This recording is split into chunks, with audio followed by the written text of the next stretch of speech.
So, ang pag-uusapan naman natin ngayon ay tungkol sa limang iba't ibang uri o signs na kapag ka tinitigan ka ng babae ng ganito, ang ibig sabihin niya ay gusto ka niya o gusto niyang may mangyari sa inyo. Okay? Pero hindi ko sinasabi na sa oras na makita mo ito ay ang ibig sabihin ay yun na kaagad yung gusto niyang mangyari sa inyo o gusto ka na niya kaagad. Okay? Pero positibo o posibleng sinyalis ito na yun yung gusto niyang iparating sa inyo, okay, o sa iyo sa oras na makita mo ito sa kanya. Kaya sa oras na makita mo ito sa kanya, ang bagay na dapat na ginagawa mo ay hindi yung makipag-flirt o makipaglandian o makipagtitigan sa kanya, kundi dapat kilalanin mo siya, yayain mo siya lumabas, o kaya naman sabihin na natin kung kasama mo siya sa kwarto o kadate mo na siya o kakilala mo na siya o nasa isang lugar na kayo, okay? Ang bagay na dapat na ginagawa mo na ay pinapatabi mo siya sa iyo, inilalapit mo siya sa iyo, o kaya sabihin nating dinidiskartehan mo na siya para may mangyari na sa inyo. Okay, like for example, kung nasa kwarto na kayo, tapos tinitigan ka niya ng ganito, okay, nagbigay siya ng o nakikipag eye to eye contact siya sa iyo ng ganito, okay, then diskarte mo na, sabi mo, halika dito, lapit ka dito. O kaya, hawakan mo kung saan dapat hawakan, okay? O kaya, diskartehan mo na, gamitin mo na yung mga lines o mga linya na itinuro ko sa inyo, pati yung mga game na itinuro ko sa inyo para mag-elevate na kung saan kayo dapat mapunta. Okay? O sabihin natin, para magkaroon na ng actual tension o romantic na vibe. Okay? So, hindi ko sinasabi again, na sa oras na makita mo ito ay yun na kaagad. Kasi tandaan niyo, ang mga babae ay manipulator by nature. Okay? So maaring ang gusto lang niya ay kunin lang yung attention mo o sabihin natin kinukuha lang niya yung validation mo o kaya sabihin natin maaring pinaglalaruan ka lang niya kaya kanya tinititigan ng ganito. Pero napakalaki ng possibility na sa oras na makita mo yung isa sa mga o kahit na sabihin natin lahat pa okay ng mga signs na ito sa babae, okay, habang nakatitig siya sa iyo, ay gusto ko nga niya o gusto niyang may mangyari sa inyo. Kasi itong mga isi-share ko sa inyo ngayon ay mga signs o mga uri ng pagtitig ng babae na naranasan ko na ng paulit-ulit, okay, sa iba't ibang klaseng mga babae, okay? At also at the same time, naaral ko rin sa iba't ibang tao, sa mga nakausap ko sa coaching session, sa sabihin nating mga kilala kong babae kahit hindi ko dinidate, okay? Kaya naniniwala ako na itong mga ito ay napaka-positibo talaga. But then again, lapitan mo yung babae, okay? O kaya naman palapitin mo sa iyo yung babae. Lalapitan mo lang yung babae kung hindi pa siya kilala, okay? Kukunin mo yung pangalan, yung contact info niya, tapos yayain mo siya lumabas. Pero kung nasa kwarto na kayo, tapos nagde-date na kayo nito, okay? Then, hindi pwedeng ikaw ang lalapit sa babae. Siya ang palapitin mo sa iyo. Ka dito. Tabi tayo dito. Tapos sabi mo na sa kanya yung mga linya na tinuturo ko sa inyo, di ba? O kaya sabihin natin, diskartehan mo na, hawakan mo na kung saan siya dapat hawakan. Okay, so umpisa na natin. Okay? Actually, 5 signs lang naman ito. Okay, kaya napakabilis lang nitong video na ito. Express video lang ito. Okay? Number 1. Okay, actually may list ako dito para wala akong makalimutan. Okay, dahil alam niyo naman, pag list yan, o kaya madaming signs yan o iba't ibang senyalis yan, kailangan accurate tayo. Okay, pero kayo off the top, yun nga lang para masigurado. Okay, number 1, ito napaka-obvious nito. Kapag nagbo-beautiful eyes siya, okay, yung kumukurap-kurap siyang ganyan, o yung nagpapaganda siya na matahaba nakatingin sa'yo, ganyan-ganyan siya. Okay, tapos para bang ano siya, yung sabihin nating nagpapakute siya sa'yo, okay? O kaya sabihin natin yung, lalo na pagka kinikindat-kindatan ka, okay? Well, not all the time yung pagkindat na yan, gaya nga nasabi ko sa inyo kanina, ay positive ka agad na gusto ka. And minsan lang talaga gawin ng babae yung pagkindat na yan, okay? Dahil minsan, nadadaan yan sa biruan. Pero yung habang kausap mo siya, o habang nasa harapan mo yung babae, o habang nagsasalita ka sa kanya, ay gumaganyan-ganyan yung mata niya, pinapaganda niya, nagpapakute siya, o hindi ko lang magawa. Okay, pero alam nyo, kung ano yung tinutukoy ko. Nakikita niya sa mga babae, yung habang kaharap mo siya, gumaganyan siya. Okay, yung gumaganon, pinapaganda niya yung mata niya. Okay, tapos parang nakangiti yung mata. Okay, parang nakangiti yung mata. Okay, hindi ko lang magawa dahil pambabae yan. Ayoko na magmukhang babae sa inyo. Pero alam kong alam niyo yung sinasabi ko, okay? Pag ganyan yung babae, nagpapakute siya sa'yo, nagbe-beautiful eyes siya, ibig sabihin, inaakit ka niya. Okay, ibig sabihin, interesado siya sa'yo. Kaya, maaaring kilalanin mo na, kung di mo pa siya kilala, okay? And diskartehan mo na kung nasa kwarto na kayo o nasa date na kayo nitong babae na ito. Diskarte na, tinuturo ko naman dito sa channel ko. Napakarami kong video kung paano gagawin yun. Okay? Number 2, okay? Yung parang gulat siya. Yung shock siya. Okay? Hindi naman yung gulat na parang nakakita ng multo. Okay? Yung gulat na, kumbaga hindi siya, yung parang gulat na, may ganitong klase ng tao sa harapan ko. Okay, yung amaze. Okay, yung amaze siya. Okay, yung hindi siya makapaniwala na may katulad mo ganyang kagwapo, o ganyang kasikat, o kaya sabihin nating ganyang klaseng lalaki yung nasa harapan niya. Okay, parang pagka nakakita ng celebrity yung babae. Okay, o kaya pagka nakita mo yung o nakakita ng sabihin nating crush niya yung isang babae. 'Di ba? Pag nakita yung crush niya, parang 'di ba yung wow, amazed na amazed, 'di ba? Yung gulat na gulat. Okay, 'di ba? Yung sabihin nating halos di siya makapaniwala nakaharap niya itong lalaki na ito ngayon. Okay, yung nakaganyan yung mata. Tapos napapahinto siya. Titig na titig. Okay, pag ganyan yung babae, malaki ang possibility na gusto ka niya o gusto niyang may mangyari sa inyo. Hindi niya lang masabi kasi nga ang babae, ano sila covert. Okay, patago sila kung mag-send ng mensahe. And also at the same time, babae yan, alam niyo naman paano tinuruan ng society yan, hindi talaga sila yung gagawa ng way para may mangyari sa inyong dalawa. Kumbaga, magsisend lang siya ng message sa iyo, choosing signals, o kaya sabihin nating covert nga na message, okay? O command para mangyari yung gusto niyang mangyari sa inyo. It's either gusto niyang kilalanin mo siya, o yayain mo siya lumabas, o kaya gusto niyang dumiskarte ka na para kunin mo na yung tahong niya. Okay, para may mangyari na nga sa inyo. Okay, so yung ganyang klaseng pagka-amaze. Actually, yung number 3 natin ay pagka-amaze din, pero ibang klaseng pagka-amaze naman. Okay, yung isa kasi gulat, ito naman, pagka-amaze na yung hangang-hanga siya. Well, kalos pareho lang din naman nung sinabi ko kanina, pero hindi yung gulat siya. Okay, hindi yung gulat siya. Yung kumbaga, amaze siya na parang nakatitig siya na wow, ibang klaseng lalaki to. Sino ba tong lalaki to, di ba? Hindi naman lang sa looks mo yan makukuha yung ganyang klaseng pagka-amaze ng babae na pagtitig niya sa iyo o pag eye to eye contact niya o pagtingin niya sa iyo. Even sa sabihin natin sa status mo o dahil may pera ka o kaya sabihin natin dahil sa suot mong damit, sa forma mo o dahil sa kung paano mo dalhin ang sarili mo dahil kilala ka nga, okay? O kaya sabihin nating maaring dahil ngayon lang siya nakakita nga ng katulad mo, okay? Dahil may may value ka, high value ka. O kaya sabihin nating dahil lalaking lalaki ka, masculine na masculine ka, di ba?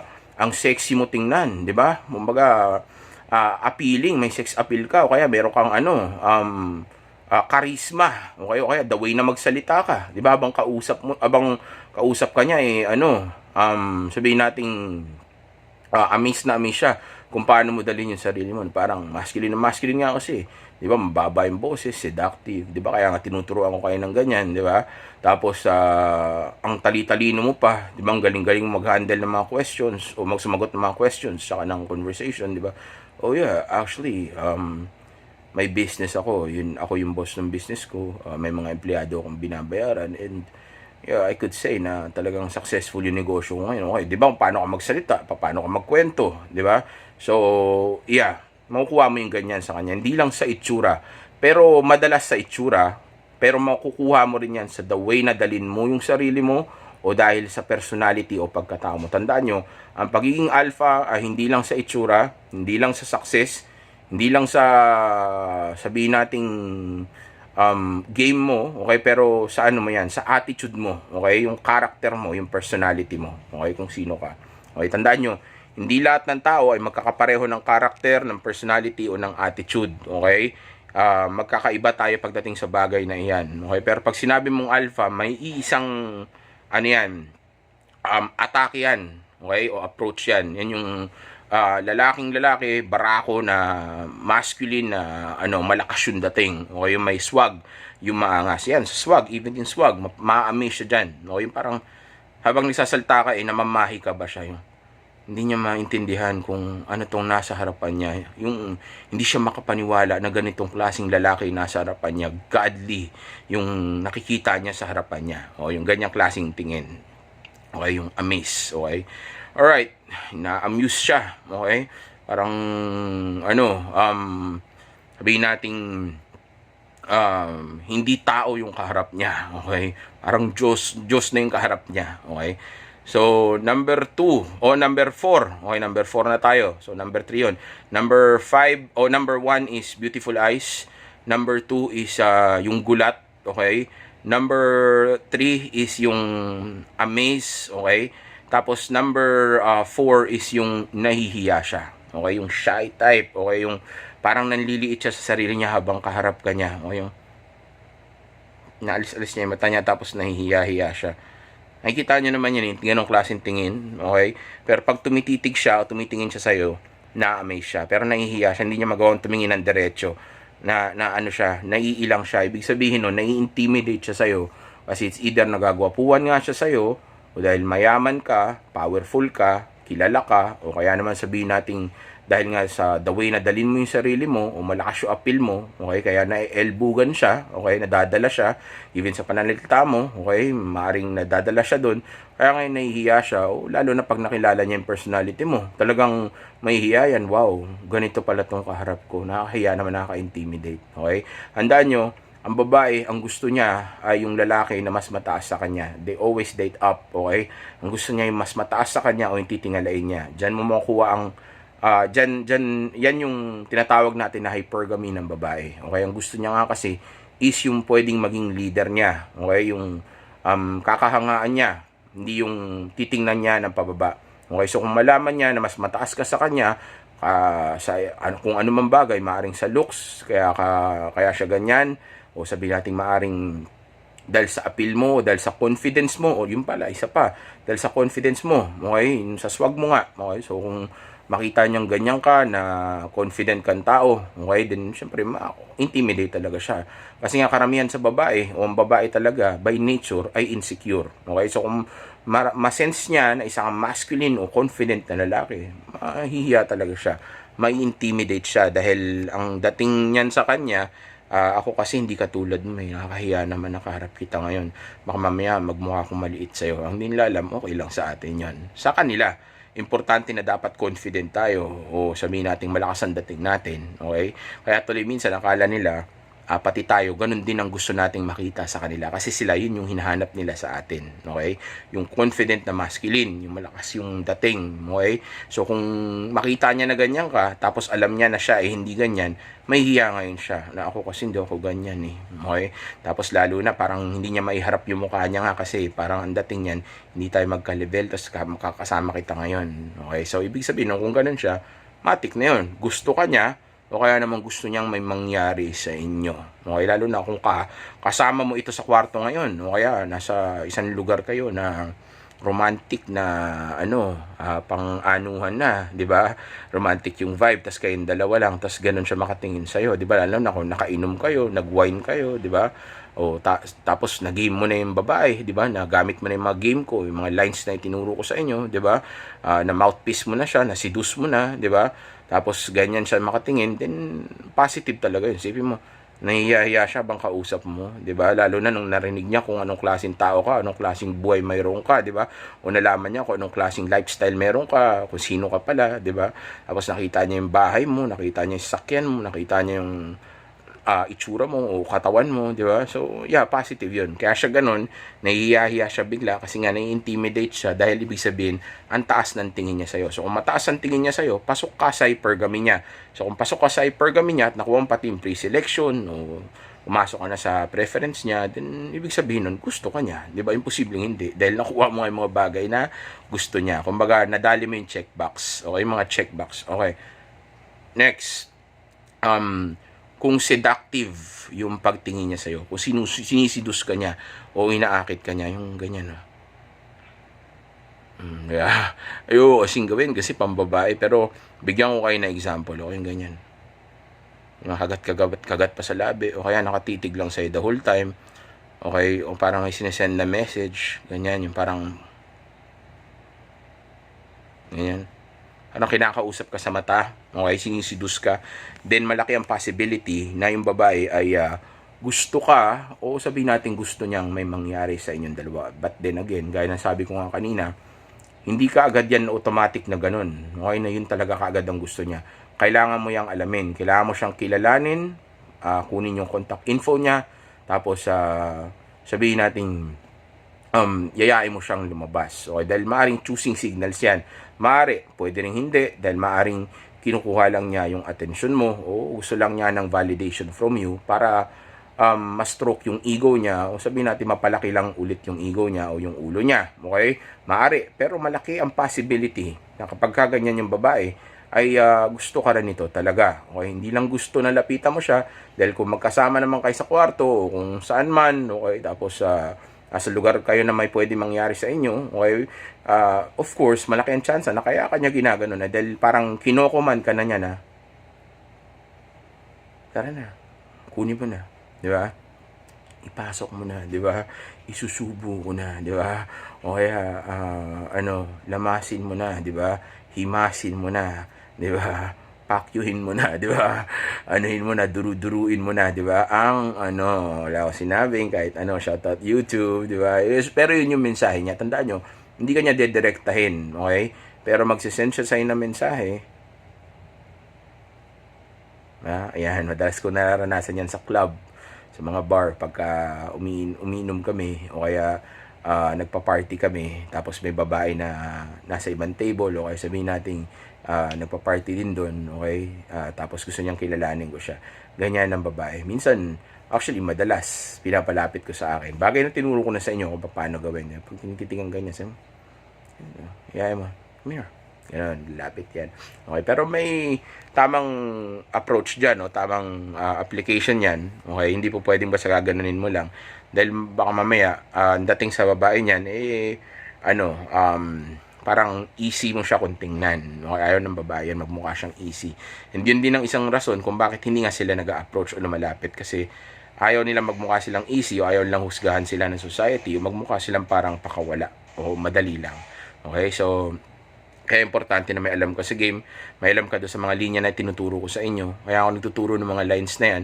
Kasi pagkaharap mo na yung babae, dapat alam mo yung sasabihin mo. Hindi naman po pwedeng nag-improve ka lang ng sarili mo, nagpaka-high value ka lang, nagpaka-alpha ka lang. Okay? Tapos sabihin nating nakapabango ka lang, nakaporma ka lang, maganda lang yung sapatos mo, di ba? O kaya sabihin nating gwapo ka lang, o may status ka lang, o kaya may ka lang, may pera ka lang. Hindi po pwedeng ganoon. Paano na pagkaharap mo ng babae? Paano pagkausap mo na? Di ba? Paano kayo mag-elevate doon? Marunong ka ba dagdag ng sexual tension? Di ba? Paano siya may elbow? Di ba? So lahat yan importante. Dapat may game ka. Okay, kaya tinuturo ko sa inyo itong mga game na ito. Okay, pero sa oras na makita mo itong mga 5 senyales na ito ng pagtitig ng babae sa iyo, okay, then mas malaki ang possibility na gusto niyang kilalanin mo siya dahil gusto ka niya, of course. And also at the same time, maaring kung nasa tamang lugar kayo, ang gusto niya ay may mangyari sa inyo. Actually, ito yan eh. Totoo lang, para padaliin ko lang sa inyo.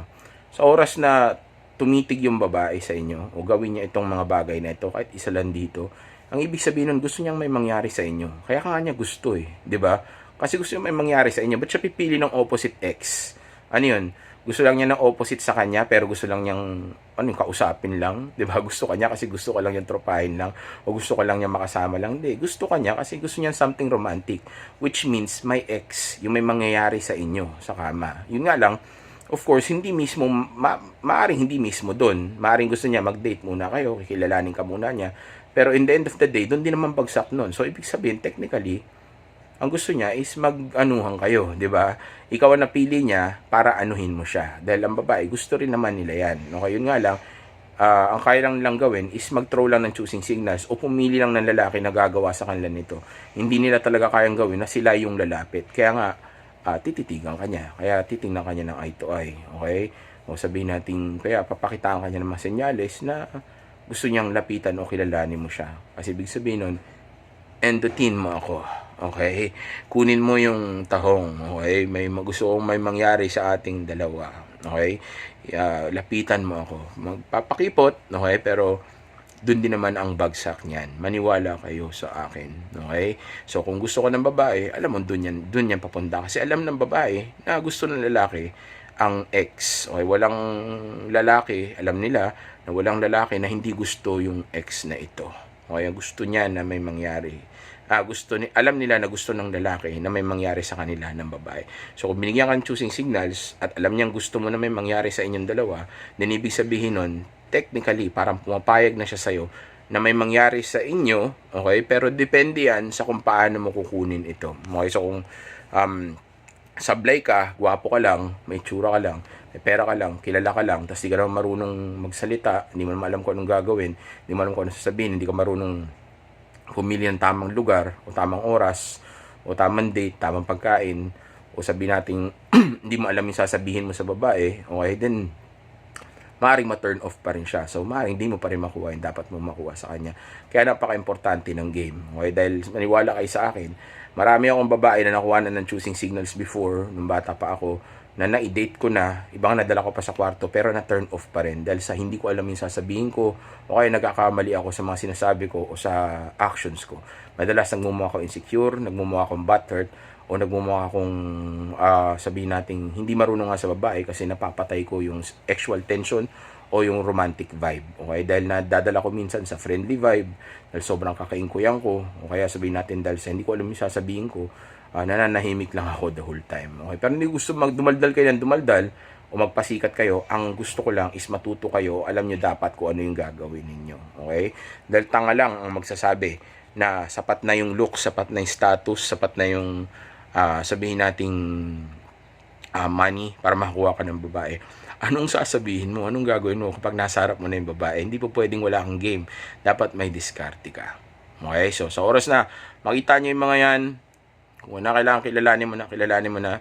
Kung na kailangan palapitin mo na sa'yo, palapitin mo na. Kung na kailangan diskartehan mo na. Dahil sayang, minsan lang yan yung oras na timing na gusto na niya. Nagbabago pa naman ang emosyon ng babae. So, sa oras magbago emosyon yan, baka hindi na ulit maulit yan. Then sayang, imbis na nadali mo na, o nangyari na sa inyo dapat mangyari, hindi pa tuloy nangyari. Okay? Tandaan nyo, alam ng babae na gusto mo ng ex.